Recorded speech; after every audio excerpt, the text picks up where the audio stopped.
morning. I'm Carlton Sharp, pastor of Faith Christian Center Church, right here in Beaumont, Texas. And we're here on what's happening in our neighborhood. And today, my special guest is Mr. Audwin Samuel. Good morning.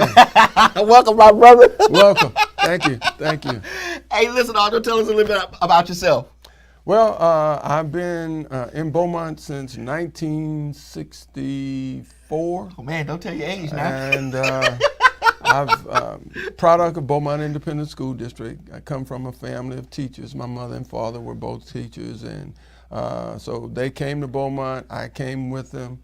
Went to public schools, Martin Elementary, Lincoln Junior High, Beaumont High School. Graduated from Beaumont High. Went to Lamar on a scholarship, played football at Lamar, and I decided to stay and serve my community. And I've raised 3 children, all products of BISD, and I'm still serving. Now you say you've been serving, but you've been serving for a long time. I first started, J.W. Albert got me involved. Yeah. I started in 1983. I was elected to the Beaumont Independent School Board. And after I went on to the school board that following year, they dissolved BISD and joined it with the then South Park Independent School District and became the new Beaumont Independent School District. So after that, I ran for council, and I went on council in 1984. And I've been there for well over 25 years. I left for 6 years when I did something else, but I came back. So it's been about 30 years. So, Audwin, why is this election so critical to the growth of Beaumont? Because right now we're with the atmosphere across our country, across our state, we need individuals that have a vision of unity, a vision of working together, of collaborating with not only other members on council, but with the other entities in our city, so that we can attract new business, attract new people to Beaumont. Right. So it's a trying time. So what unique skills do you bring to the table that will cause that to happen? Experience. I think that's the most important thing that I bring now, because I realize, we all have our ideas about what should be done or what could be done, but in this, it takes 4. Right. It takes 4 votes, and you can't do anything alone. And we've had individuals come on to council, and they've not been able to get anything accomplished because they can't get the 4 votes. I've had the ability to get others to understand and see things, not necessarily my way, but see the benefit to the entire city by the actions that we take. And that's what I bring, the ability to analyze situations and look at the greater good and get things done. Now, you said 4 votes, and so I've been stressing over the last few days about the importance of understanding how this process works. Each citizen gets 4 votes for city council. Yes. Can you explain that to our viewers? Sure. Each citizen has an opportunity to vote for 4 people. The mayor. Everybody gets to vote for the mayor. That's one. Right. Then everybody gets to vote for 2 at-large members. That's the at-large 1 and at-large 2. So that makes the 3. Right. And then everybody gets to vote for a district, whatever district they're in, or ward, and that makes that 4th vote. Now, in order to get anything to the table, it takes 2 votes to bring something to the table to be considered on council.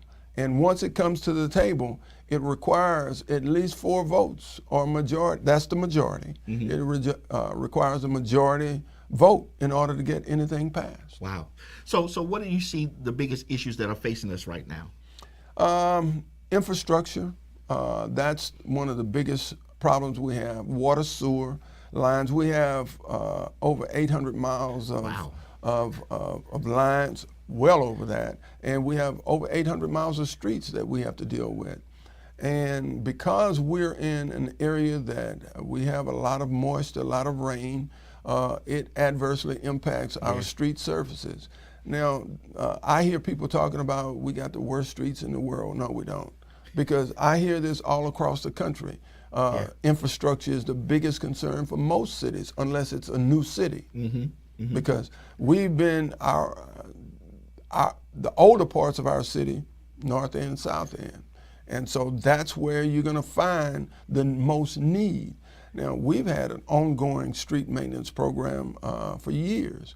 And of recent, we've been putting about $10 million into our streets per year. Wow.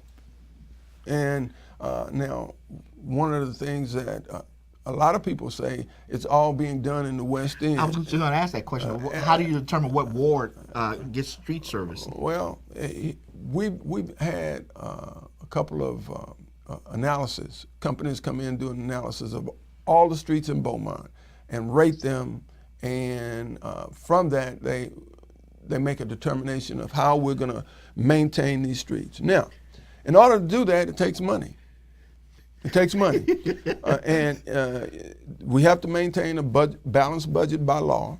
And if we increase the amount of monies we put in streets, we're going to have to decrease somewhere else. Right. So does that mean do they want to see layoffs in employees? No. Do they want to see increased taxes? No. Do they want to see additional fees? No. Do they want to stop receiving the services that we provide, the trash service or the garbage service? Would they like to go to it? So it's not quite as easy as a lot of folks think it is. Right. So, for example, we spent $10 million, okay? And one of the issues I have is it's not fair to have equal division of monies throughout all 4 wards. Yeah, because in the older wards, it needs more assistance. Exactly. Yeah. But if you look at what we've spent, we tend to spend the most money in the older areas of the city. My ward gets the most money almost every year. Wow. So I know that we're not being discriminate about where we're spending the monies, but we just have the oldest streets, so we're going to have some of the worst streets. And contrary to what some might say, some say, I've heard someone even say, well, we need to come in and do all the streets. We'd be bankrupt. Yeah, because I mean, the budget was what, $265 million? Yes.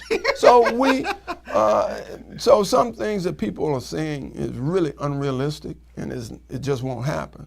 So it means we have to continue to collaborate and try to work, sometimes negotiate to get things done that need to be done.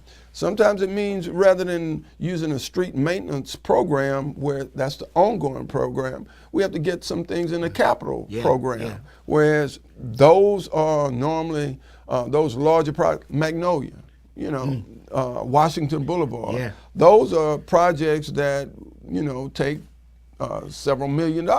Yeah. Washington Boulevard was what, $33 million? Yes. Yeah. So that's what a lot of people don't understand. But it all comes back to getting 4 votes. So it has to be whatever I'm trying to get accomplished, I have to get 3 other people. Right, to agree with you. To agree. Now, one of the conversations we had before is that some people who are watching today might not understand city council's role in the city government. Okay. Can you explain to our viewers? I mean, what does a city council person? What authority does he have or she have? City council members, we're the legislative body. We're the ones that deal with city ordinance, city programs. Now, we don't actually do the running of the city. Right. We can't go to a department head and tell them what to do because we have a city manager form of government by charter. So our city manager actually runs the city. Okay. But he has to run that under the authority of the entire council. One council member has no power. It's the power of the council as a whole, or the majority. Yeah. So that's the way that is done. So how's the campaign going? Oh, great. You're getting out, knocking on doors, seeing people.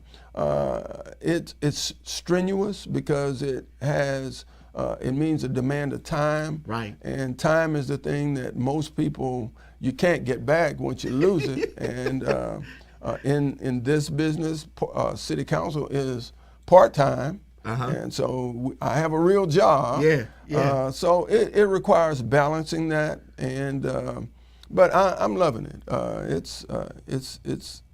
It's going. It's fast and furious. So in our closing remarks, could you tell the people right there in the camera what you want to leave with them today? Well, some folks say I've been there for 30 years. What have I done? I try not to blow my own whistle, but they say a closed mouth don't get fed. So I've put together a lot of information about what I've done. When you look at the Sterling Pruitt Center, the John Paul Davis Center, the number 2 fire station, number 11 fire station. When you look at the Martin Luther King Parkway, Martin Luther King Jr. Park, the Elmo Willard Library, the centers over in the South. Those are structures that I tried to push. And when you look at the 100 Black Men, the Black Adoption Council, the BISD co-ops, when we built homes in the South End, we built homes in the North End, that was something that was initiated by me. And I was able to get 3 other council members to agree. So I like people when they say, well, what have you done?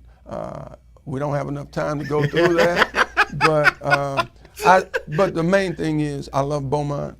I love the city, and I love my community. I'm not tired. I still have the ability. I still have the desire to serve, and I will serve in honesty and in truth. And that's what I stand on. I believe that that is what God has ordained me to do, is to serve. And that's how I serve him, by serving my people. Well, listen, now, the early voting begins on April the 22nd through April the 30th. Election day is Saturday, May the 4th. Go out and exercise your right to vote. You know, your constitutional right to pick the leaders of our community. Now, remember, you have 4 votes for city council, 1 for the mayor, 1 for your ward council person, and 2 at-large positions. It's up to you to determine the direction of Beaumont. Now, I want to thank Audwin for coming. I want to thank you for joining us on What's Happening in Our Neighborhood, and we will see you next time on our broadcast.